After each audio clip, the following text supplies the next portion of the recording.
नमस्कार मित्रों, मैं आपका दोस्त करण आपके साथ वीडियो आर्टिकल लेख के माध्यम से इस सोशल प्लेटफॉर्म का यूज करते हुए आप लोगों के बीच में हर 2-3 दिनों में रूबरू होता रहता हूं। आप सोचते होंगे कि इस लड़के का कोई हिडन एजेंडा तो नहीं, तो मैं आपको बता दूं कि हमारा ऐसा कोई भी हिडन एजेंडा नहीं है। हाँ, एक बात ज़रूर है, वो ये कि मैं एक सनातनी हूँ और एक सनातनी होने के नाते मुझे बहुत गर्व है कि मैं एक सनातनी हूँ और देश के 100 करोड़ सनातनियों को अपने परिवार का हिस्सा मानता हूँ और सभी से जुड़ना चाहता हूँ, एक भाई के रूप में, एक दोस्त के रूप में और जो पिता तुल्य हैं उनके बेटे के रूप में। हम सब एक ऐसे महान देश में पैदा लिए हैं जिसे सम्मान से भारत माता कहते हैं, और जब बात माँ की आती है तो सम्मान से सर झुक जाता है, और जब बात देश की आती है तो हर देश में देश को चलाने के लिए संविधान होता है और हमारे देश को भी एक संविधान दिया गया है और भारत के सभी नागरिकों को संविधान के द्वारा संवैधानिक अधिकार मिले हैं। और जब बात संवैधानिक अधिकार की आती है तो कर्तव्यों की भी आती है। हमारे देश में एक ऐसा वर्ग और समुदाय है जो संवैधानिक अधिकार, कॉन्स्टिट्यूशनल राइट्स की जब बात आती है तो वो लाइन में सबसे पहले आकर के खड़े हो जाते हैं और बोलते हैं कि ये मेरा संवैधानिक अधिकार है। पर जब बात कर्तव्यों की आती है तो लाइन के अंतिम छोर पे जाके खड़े हो जाते हैं और कर्तव्यों के लिए नाम पे 0 सन्नाटा हो जाता है। मुझे ऐसा लगता है कि उस समुदाय और वर्ग में कर्तव्य के नाम पे कुछ है ही नहीं, क्योंकि उसकी वो कल्चर हो सकती है, उसकी वो सभ्यता, उसकी संस्कृति हो सकती है। पर हम 100 करोड़ सनातनी एक ऐसे सिविलाइजेशन के हिस्से हैं जिस बात पे हम सभी को गर्व है कि हम एक ऐसी संस्कृति का हिस्सा हैं जिससे सारी संस्कृति का शुरुआत हुआ है। और जब बात संविधान की आती है, अपने देश की आती है, तो आज़ादी के 72 साल बाद आज भी हम सभी 100 करोड़ सनातनियों के बीच में इतनी अवेयरनेस नहीं आई है कि अपने कॉन्स्टिट्यूशनल राइट्स को समझ सके। और जब संवैधानिक अधिकार की बात आती है तो उसके साथ कर्तव्यों की भी बात आती है, और वो कर्तव्य समाज के प्रति, मानवता के प्रति, देश के प्रति है। इसलिए हम सबको ये बात समझना होगा और जानना होगा कि हमारे संवैधानिक अधिकार क्या हैं और हमारे देश के प्रति कर्तव्य क्या हैं। आज आपको तय करना होगा कि आप कैसा भारत चाहते हैं, एक कमज़ोर, आपस में टूटा हुआ भारत या एक मजबूत, शक्तिशाली, आत्मनिर्भर भारत। आपको ये तय करना होगा कि आप अपने आने वाली पीढ़ी को कैसा भारत देना चाहते हैं, एक मजबूत, विकसित भारत या अंदर से खोखला भारत।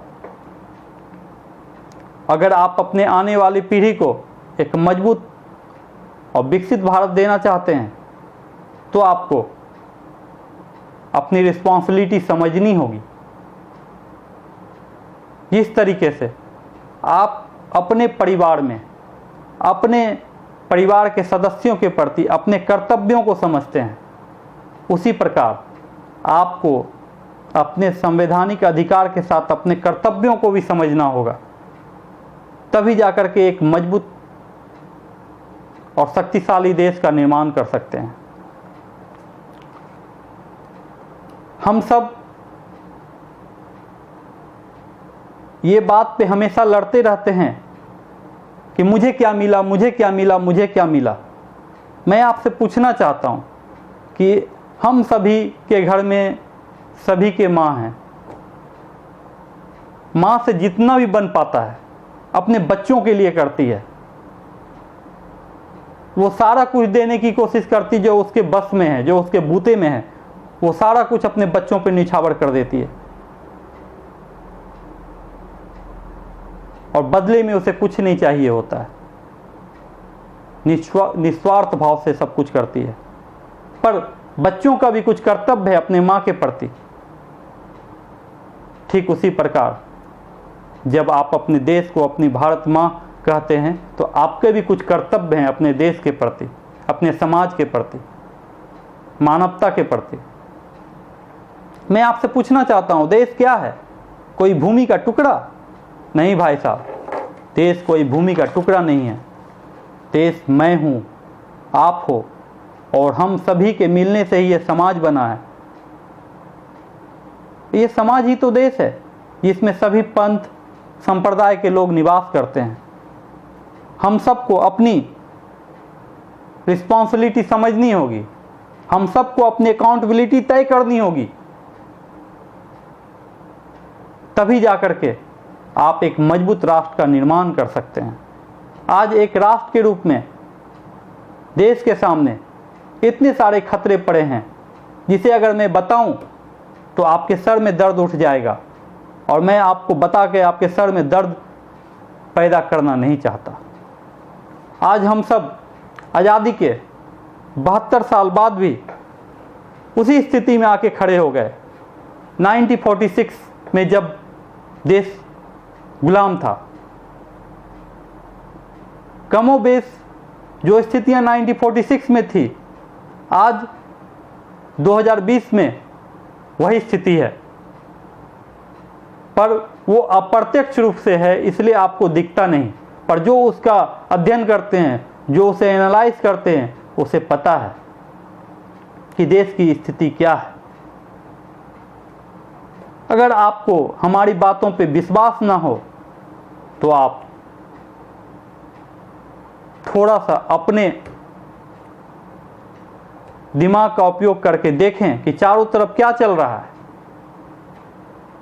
पश्चिम बंगाल की क्या स्थिति है, जम्मू कश्मीर की क्या स्थिति है, असम की क्या स्थिति है, केरला की क्या स्थिति है। इसके बाद भी अगर ना समझ में आए तो मेरे भाई, मेरे मित्र, आप आ जाइए अपने देश की कैपिटल दिल्ली में। आज से 3 से 4 महीने पहले क्या हो रहा था?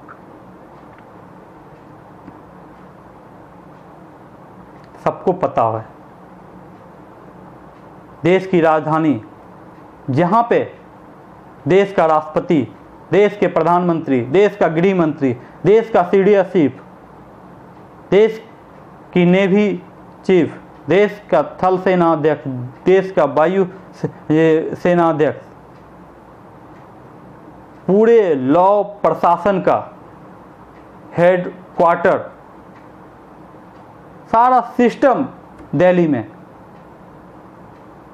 और एक सीए कानून, सिटीजनशिप अमेंडमेंट एक्ट, जो कि आपके वोट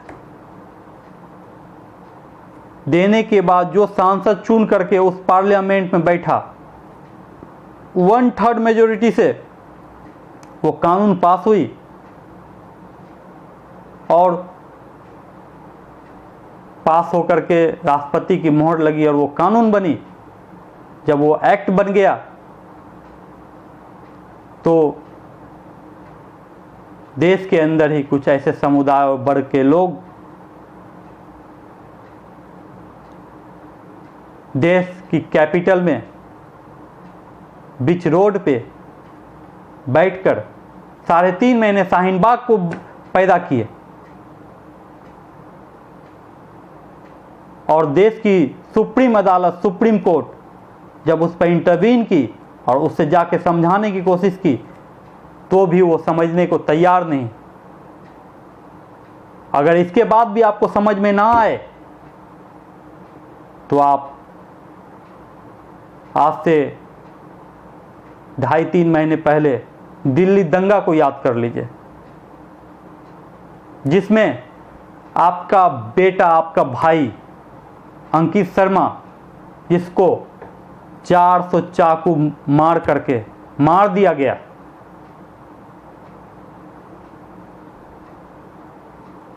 कोई भी बंदा को अगर 4, 3, 5 चाकू मार दे तो वो उसी वक्त खत्म हो जाता है, पर 400 चाकू, वो इस बात को दर्शाता है कि कितनी आपसे उसको नफरत है। और ये सब इसलिए हो रहा, ये आगे भी इसी तरीके से होता रहेगा, क्योंकि आप जागरूक नहीं हैं, आप अवेयर नहीं हैं। आपकी शक्ति खुद आप हैं। और जब जब बटे हो तब तब कटे हो। इतिहास आपके सामने उठा करके देख लो।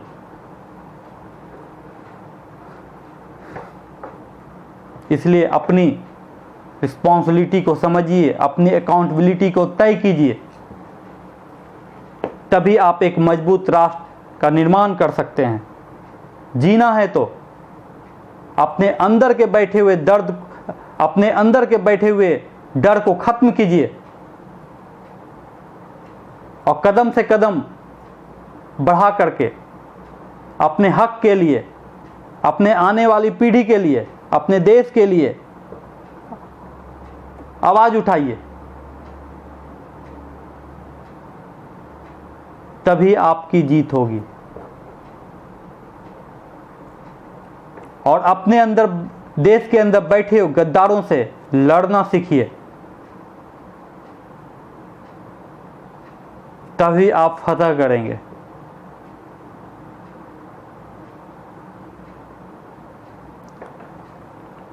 और आप राष्ट्र के लिए आगे बढ़िए, सत्य के लिए आगे बढ़िए, और सत्य ही सनातन है। मैं आपको छोटा सा एक एग्जांपल देता हूं। यूएसएसआर का नाम सुने होंगे।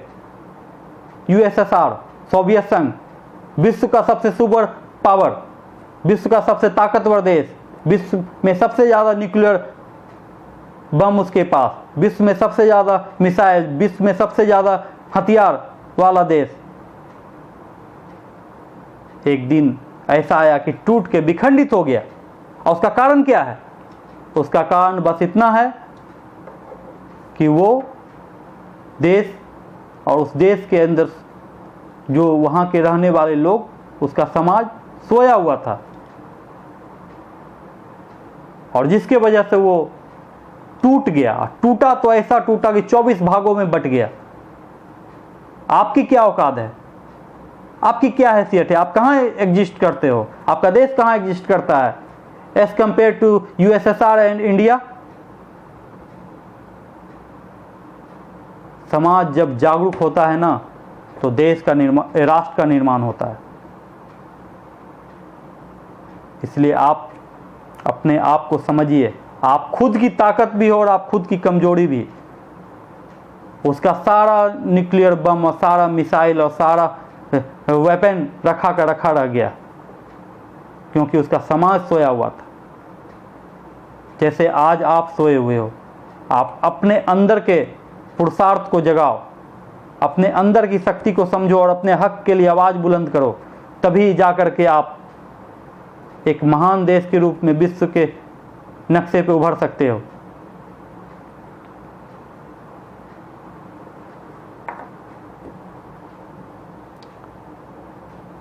इसी तरीके से मैं आपके साथ फिर आगे भी बात करने के लिए आता रहूँगा। आपका दोस्त, आपका भाई, आपका मित्र करण। जय श्री राम, जय हिंद, जय भारत, जय सनातन धर्म।